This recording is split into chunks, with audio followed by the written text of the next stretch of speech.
Now a little bit. I'm gonna have to stand on my tippy toes because I don't know how it works. No? Thank you. Thank you very much.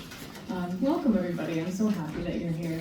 I see a lot of familiar faces and names that I'd never met. The person to go with the name. I just want to thank a couple of people who have made this possible. Lee Teeger, Michael Orsini, Kalash Bosking, people that I work here in the library with every day.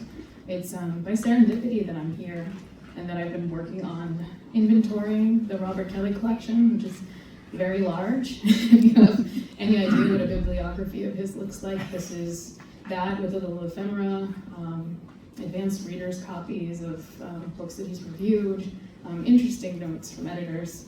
There's a lot in it, and it's been really lovely to be the person who gets to go through it with my greedy hands and look at the shape that it makes.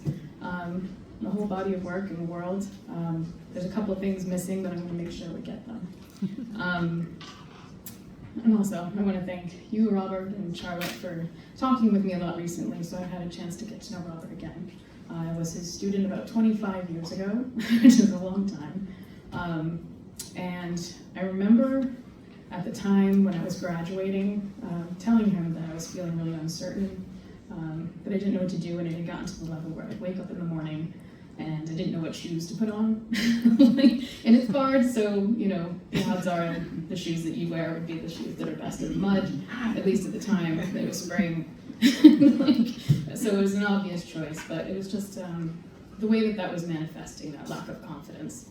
And he told me an anecdote, and I'm not a classicist, so I don't know where this is from, but he told me that he'd read that on the banks of the river Akron, the dead would come, and they're supposed to cross the river into the underworld, but they'd just stop because they're afraid of what was going to happen on the other side of it.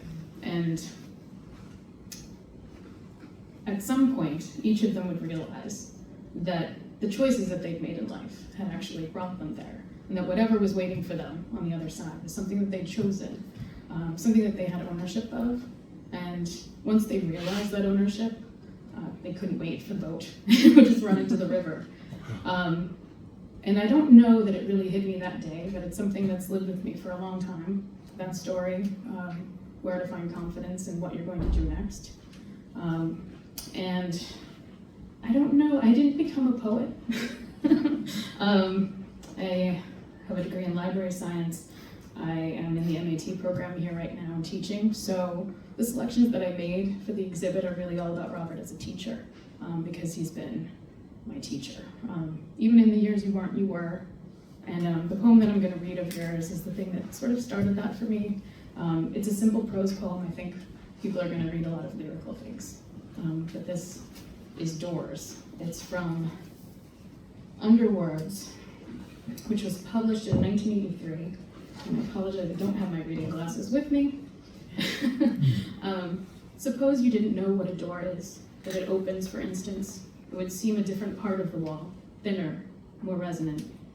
A decorative rectangle set in the wall, an embodiment of some geometrical mystery, like the golden section. It would seem tantalizing to someone trapped in the room. A perverse, mean tease. The wall is thin here, soft, but still impassable.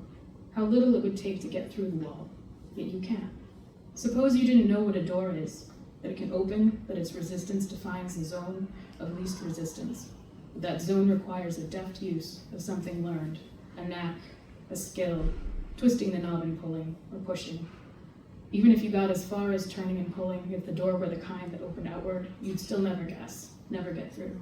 Suppose all around us there are things like doors and things like walls, and we never knew. I just think that that's something that a teacher does really well. Help you figure out how to open the door.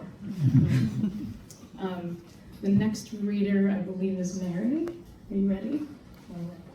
Thank you.